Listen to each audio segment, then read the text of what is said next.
tous, bienvenue dans votre journal des arts, des spectacles et du lifestyle. Aujourd'hui, l'artiste photographe Ovlak, que l'on connaît notamment pour ses clichés impressionnants pris lors des différentes éditions du festival de Burning Man, vient nous parler de sa nouvelle galerie. Puis vous verrez que les sites miniers reviennent à la vie grâce à la culture, en accueillant notamment des musées, des concerts et autres festivals. Puis enfin, un grand rendez-vous pour les violonistes et violoncellistes du monde entier qui se réunissent lors d'une masterclass exceptionnelle en Israël pour le plus grand plaisir des mélomanes. Le Culture Mag, c'est tout de suite.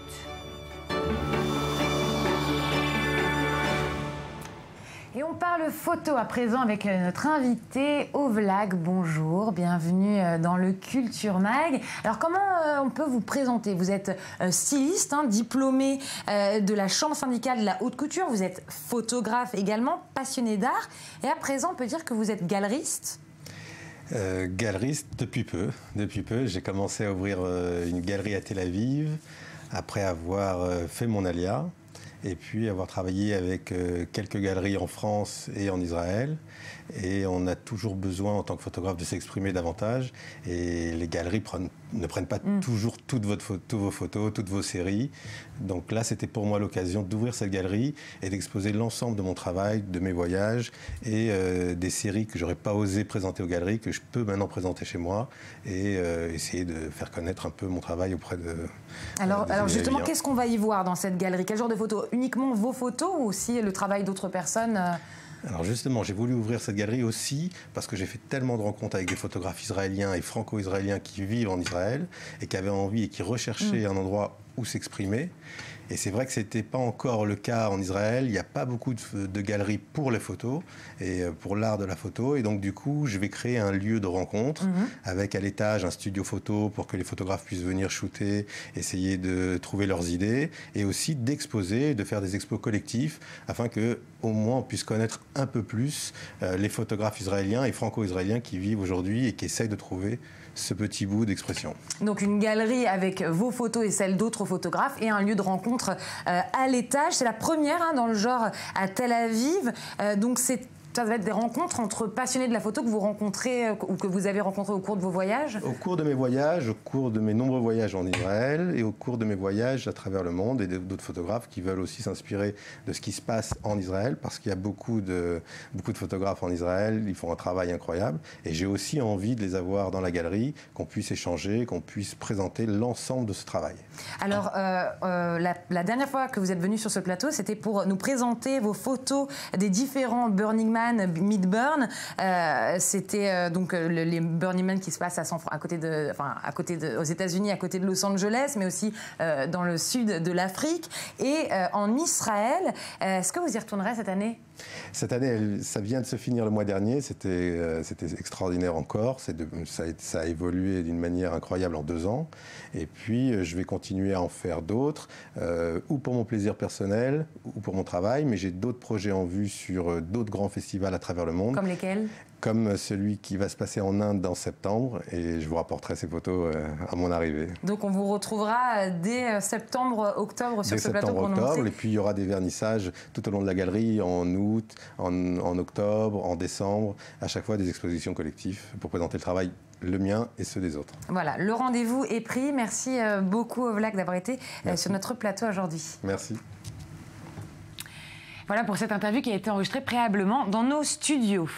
Qui a dit que site minier est synonyme de déclin? En République tchèque, en Belgique, en France, partout, ces anciens sites industriels reviennent à la vie grâce à la culture.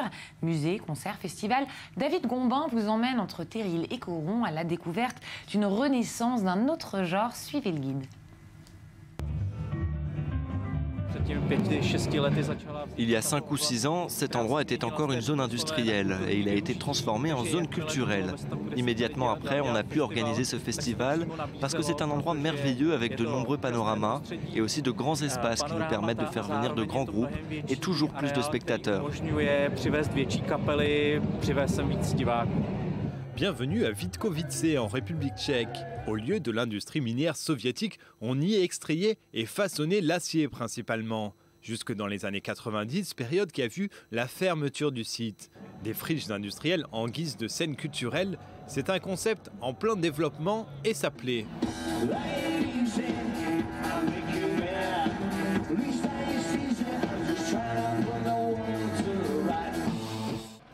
Nord-Pas-de-Calais, Wallonie, Roure, et si la culture sauvait les régions sinistrées d'Europe? Direction Mons, en plein cœur de la Belgique wallonne. Cette tranquille cité n'était jusque récemment pas vraiment connue pour l'intensité de sa vie culturelle. Voilà qui a radicalement changé. Choisie par l'Union européenne pour devenir sa capitale culturelle cette année, la cité du Hainaut voit en cette désignation un véritable tremplin. Je pense qu'en 2015 et après 2015, on ne vivra plus la culture à Mons de la même manière, on ne vivra plus ensemble de la même manière, on partagera mieux, on se parlera plus. Et je crois que véritablement, et on en voit déjà des signes, il y a quelque chose qui est en route là et qui est irrévocable. Avec une affluence record estimée à plus de 2 millions de visiteurs et 300 événements culturels, l'engouement suscité par la manifestation compte bien être canalisé pour créer à terme ce qui a d'ores et déjà été nommé la Creative Valley. Une initiative qui devrait profiter à l'ensemble de la région. À une centaine de kilomètres de là, du côté français de la frontière, nous voici à Lens. Il y a quelques années encore, la ville était plutôt connue pour son club de foot et surtout ses supporters, les Sang et Or. Pourtant, la nouvelle attraction de la ville se trouve maintenant en face du stade. C'est dans ce magnifique bâtiment que le célèbre musée du Louvre a décidé d'ouvrir sa première succursale. Un vrai succès avec quasiment 1 million de visiteurs dès l'ouverture. Moins que le chiffre de 900 000, ce qui m'intéresse, c'est d'autres éléments dans la composition de ces visiteurs. Le fait qu'on ait notamment eu plus de 100 000 visiteurs du bassin minier, plus de 100 000 visiteurs belges aussi, qui montrent que l'on a à la fois su s'implanter auprès du public local, il y a aussi une vraie appropriation par le public international, euro-régional. Un musée de renommée internationale qui parvient à attirer des touristes. Un début encourageant, mais qui reste à pérenniser pour réellement sortir le bassin minier de sa léthargie post-industrielle. On est essentiellement aujourd'hui sur de l'excursionnisme, sur des visiteurs qui viennent à la journée. Tout l'enjeu, c'est désormais de les garder et de leur faire passer une nuit sur le territoire, voire 2. Quelquefois, le site minier est plus qu'un décor. Il est au cœur de la visite et même au cœur de l'histoire avec un grand H. Nous sommes à Carmaux, à une vingtaine de kilomètres au nord d'Albi.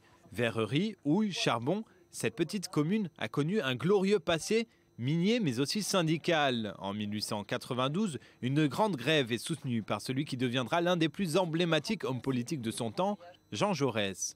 Cette grève de 1895 a été le terrain d'application des idées socialistes alors défendues à l'époque par Jean Jaurès, en ce sens qu'il avait face à lui un patron qui lui défendait une idéologie capitaliste et l'idéologie qui consistait à penser que le patron était seul maître dans son usine. Si aujourd'hui les mines sont fermées depuis longtemps, c'est l'héritage culturel de la ville qui est mis en avant dans ce musée. Un musée qui sert de support pour raconter le passé de la région.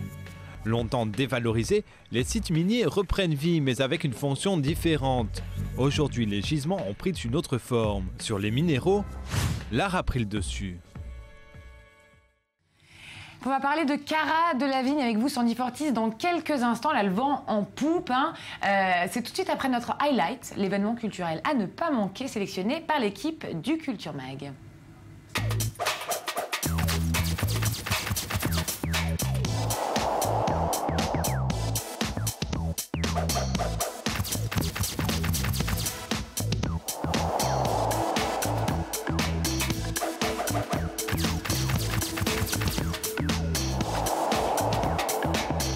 25 ans d'excellence sur tous les instruments à cordes. L'idée est simple, rassembler parmi les plus grands virtuoses du violon, de l'alto et du violoncelle à l'occasion de masterclass exceptionnelles devant une sélection des plus grands espoirs d'Israël et du monde.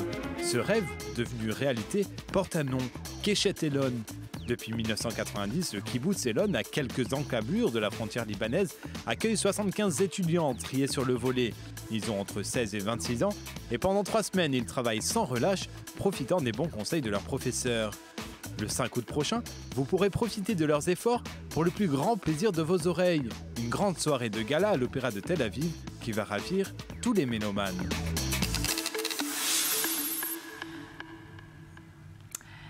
Le moment glamour de l'émission, un focus sur le mannequin britannique du moment. Je parle bien sûr de Cara Delevingne, 110 Cara Delevingne, il faut le dire avec l'accent british. La jeune femme a décidé de s'éloigner un peu des podiums. Expliquez-nous un petit peu pourquoi. Et oui, alors d'abord on va revenir un petit peu sur la carrière de Cara. C'est une star qui ne cesse de monter depuis le début. Du coup, vous n'avez pas donné son nom de famille. Si, Cara Delevingne, je l'ai dit très bien. Donc elle a commencé sa carrière en 2009. À 19 ans à peine, elle devient l'égérie de la marque Burberry. Elle enchaîne ensuite les unes de magazines, Vogue, Allure, Glamour, on a pu le voir. Les défilés pour les grandes marques comme Stella McCartney, Donna Karan, Dolce & Gabbana, Victoria's Secret et bien sûr Chanel auprès de Karl Lagerfeld. Et les campagnes de pub, notamment pour Yves Saint Laurent, Chanel encore, et même Zalando. Alors, c'est le mannequin de sa génération et comme toutes les jeunes filles de son âge, elle va souffler ses 23 bougies le 12 août prochain. Elle est très présente sur les réseaux sociaux, à ne citer que Twitter, Tumblr et Instagram. Elle en lance partout, elle est très présente, très active sur les réseaux sociaux. Bref, la fille aux sourcils est partout, et vraiment partout, puisqu'elle arrive aussi sur le grand écran. Cara Delevingne se lance au cinéma et pour faire ça bien, elle choisit donc de laisser un petit peu sa carrière de mannequin de côté, exit donc les défilés, podiums et shooting photo. Aujourd'hui, c'est la caméra qui l'attire. Mais on l'a déjà vu au cinéma, Cara Delevingne dans des petits rôles, là c'est du lourd. Exactement, alors on a notamment pu l'apercevoir dans Anna Karenine de Joe Wright en 2012, mais c'est cette année vraiment que sa carrière débute sérieusement au cinéma avec plusieurs rôles, notamment Mélanie dans The Face of an Angel de Michael Winterbottom, sorti il y a un mois environ aux États-Unis. Elle joue également le rôle d'une sirène dans Pan, une nouvelle version de l'histoire de Peter Pan réalisée encore une fois par Joe Wright. Ça sortira en octobre prochain. Elle a aussi obtenu un rôle dans Suicide Squad de David Ayer, un film prévu pour 2016 et également dans le prochain Luc Besson qui lui est prévu pour 2017. Mais là, c'est quand même la première fois qu'elle tient un rôle principal dans un long métrage. C'est réalisé par Jack Schreier, ça s'appelle Paper Towns, la face cachée de Margot en français. Le film est sorti la semaine dernière aux États-Unis. En France, il est prévu pour le 12 août, une date, je pense, qui lui portera chance. On regarde un court extrait du film tout de suite. Tout le monde a droit à un miracle. Le mien, ça a été de devenir un jour le voisin d'en face de Margot Ross Spiegelman. La vie de Margot était une suite d'aventures complètement dingues. Arrête! Je reviens pas que t'aies fait ça. Prends la photo, vas-y! Avoue que c'était marrant là. J'ai l'impression que mon cœur va exploser. Ça devrait être comme ça tout le temps dans la vie. Margot a toujours adoré le mystère. C'est peut-être pour ça qu'elle a fini par en devenir un. Elle a disparu. Quand as-tu vu Margot pour la dernière fois? Elle a passé sa dernière nuit avec toi, c'est sûrement pas par hasard. Il y a un truc à la fenêtre de Margot. Elle a semé des petits indices, comme des miettes de pain. Tu iras dans les villes de papier et tu n'en reviendras jamais. Je crois savoir où elle est. Moi, je viens avec toi. Si elle vient, bah moi je viens aussi. Prends un risque, mets-toi en danger. C'est peut-être ça qu'elle essaye de me dire depuis le début. J'y peux rien, je suis en mission.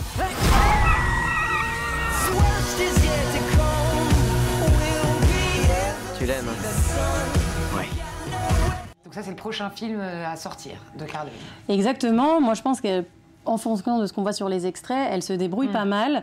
Bon, alors comme toutes les stars qui multiplient leurs activités, Cara Delevingne a évidemment des détracteurs, des mauvais esprits qui pensent qu'elle ne cherche qu'un nouveau jouet, un nouveau jeu pour combler son ennui. Pas du tout. Cara a confié que devenir actrice était pour elle un rêve d'enfant. Et elle sait très bien répondre à ses haters. On l'écoute. Je pense qu'à un certain point, tout le monde est mal compris un jour ou l'autre. C'est arrivé à tout le monde, mais je travaille très dur et je ne veux pas qu'on pense que c'est juste un coup de chance ou que j'y suis arrivée grâce à ma présence dans les médias ou sur les réseaux sociaux. Si je pensais avoir obtenu ce rôle pour cette raison, je ne l'aurais pas accepté. Et boum, hein, comme on dit. Bon, en gros, elle est jeune, elle est belle, elle voyage dans le monde entier, elle porte des vêtements haute couture et en plus de ça, elle sait jouer. On ne sait absolument pas s'il faut l'adorer ou la détester, hein, Sandy. Ouais, et on ne sait pas tout. Peu de gens le savent. Elle a encore beaucoup d'autres talents. Elle sait notamment composer de la musique. Elle écrit des chansons depuis l'âge de 13 ans. Ouais. Et elle sait aussi très très bien chanter. Elle a participé à un clip d'un de ses amis d'enfance il y a 2 ans. C'était assez beau. Malheureusement, on n'a pas pu avoir les images. Mais en gros, effectivement, elle sait tout faire. Tout lui va, je pense qu'elle a de quoi faire des jalouses. Donc voilà, donc être mannequin, ça ne veut pas dire ne pas être artiste, pour ceux qui auraient des a priori. Merci beaucoup Sandy Fortis. C'est la fin du Culture Mag. Merci de nous avoir suivis. Vous pouvez retrouver l'intégralité de tous nos programmes sur notre site internet i24news.tv. Réagissez sur Twitter ou sur notre page Facebook. L'info continue juste ensuite. Mais d'ici là, bon retour sur la planète Terre.